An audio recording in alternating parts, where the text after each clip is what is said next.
Have you ever wondered if one person can truly change the world? Or maybe just their city, their family, or even just the culture around them? It feels like a monumental task, doesn't it? Especially when you feel like you're starting from a disadvantage. Well, today we're diving into the incredible story of a king who did just that. He inherited a nation drowning in corruption and spiritual decay, but he sparked one of the greatest revivals in history. This is the story of Josiah, the boy king who tore down idols and rebuilt a nation's heart. Josiah's story begins in a kingdom that had lost its way. His own grandfather, Manasseh, was one of the most wicked kings in Judah's history. He filled Jerusalem with idols and even sacrificed his own children. His father, Amon, followed that same dark path. Then, at just 8 years old, after his father was assassinated, Josiah was placed on the throne. Imagine that, an 8-year-old boy, surrounded by spiritual pollution and political chaos. The odds were completely stacked against him. But here's where the story takes a turn. The Bible says that Josiah did what was right in the eyes of the Lord.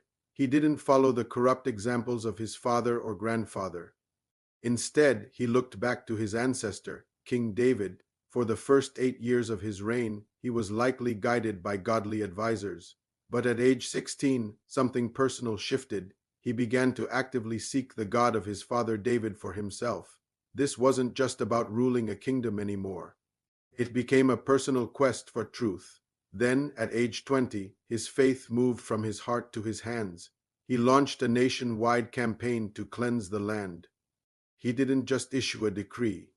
He personally oversaw the destruction of pagan altars, the smashing of idols, and the purging of all the symbols of false worship that had choked his nation for decades. This teaches us an incredible lesson. God can raise up a pure heart from the most polluted environment. Your background doesn't define your destiny, and you are never, ever too young to start making a massive difference for God. Now, fast forward 6 years. Josiah is 26, and his focus has shifted from tearing down the false to rebuilding the true. He initiates a project to repair the long-neglected temple of the Lord in Jerusalem. And during these renovations, something extraordinary happens. Hilkiah, the high priest, stumbles upon a scroll. It wasn't just any old document.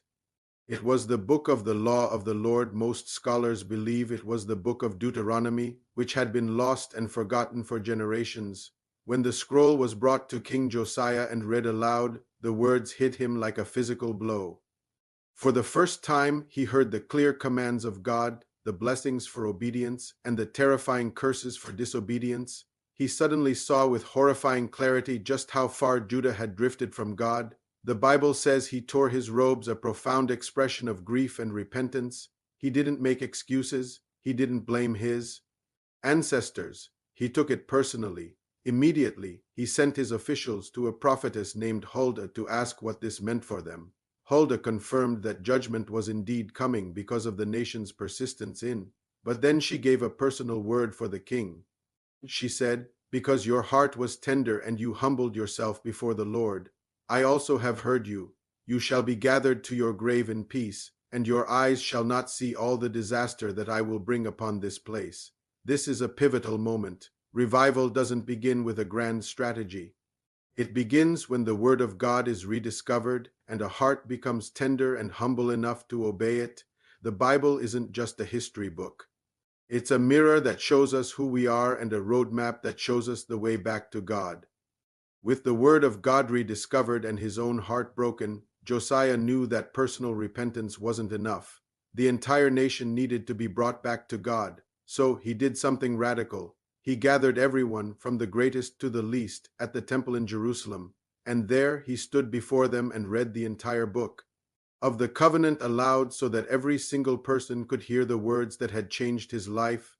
After reading it, he made a public promise. He renewed the covenant with the Lord, pledging on behalf of the whole nation to follow God with all his heart and with all his soul. This wasn't a quiet, private decision.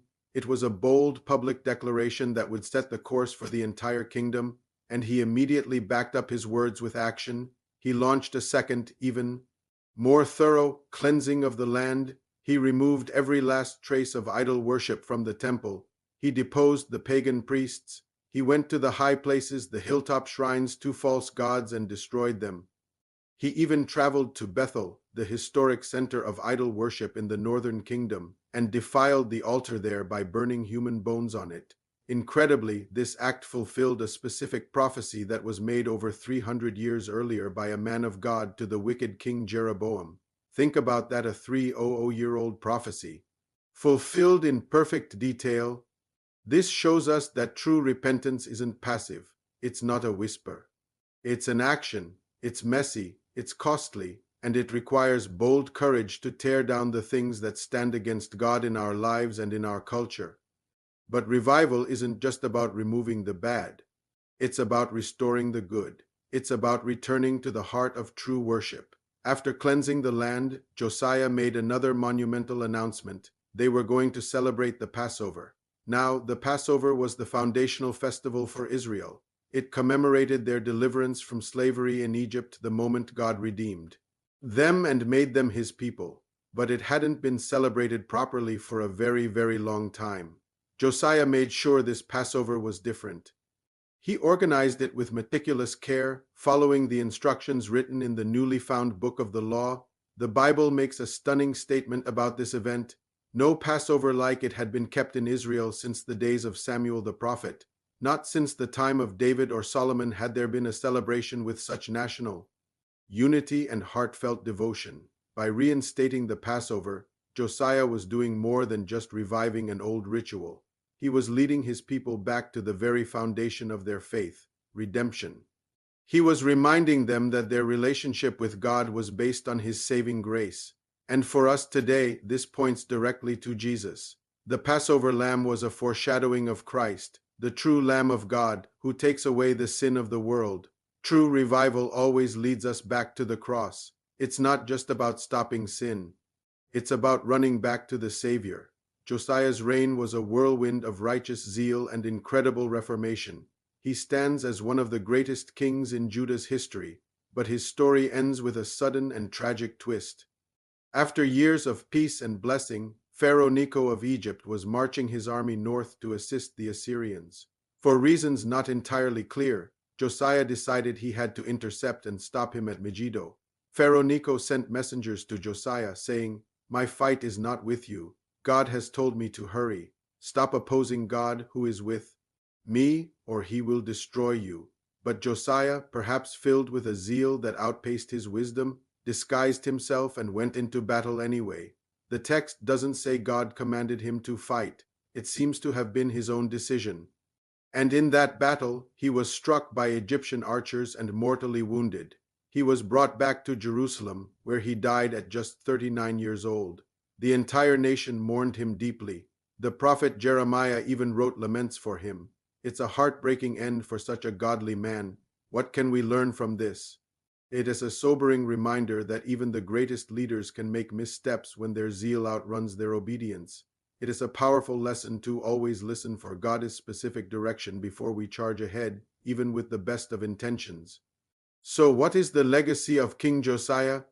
He was a man who sought God early, proving that faith isn't about age, it's about hunger. He was a leader who restored what was broken, who rediscovered God's word and let it break his heart. He modeled true, humble repentance and then led his entire nation to do the same. He didn't just tear down idols. He restored true worship. His life shows us that revival starts with one tender heart, but it's meant to spread to a whole nation.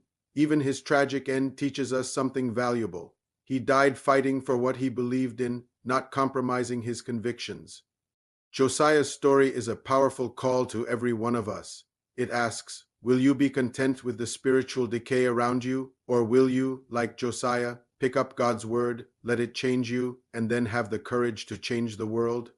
Thank you so much for joining me today to explore this incredible story. If this message inspired you or challenged you, please hit that like button and subscribe to the channel for more content like this. I'd love to hear your thoughts in the comments below. What part of Josiah's story stands out to you the most? God bless, and I'll see you in the next video.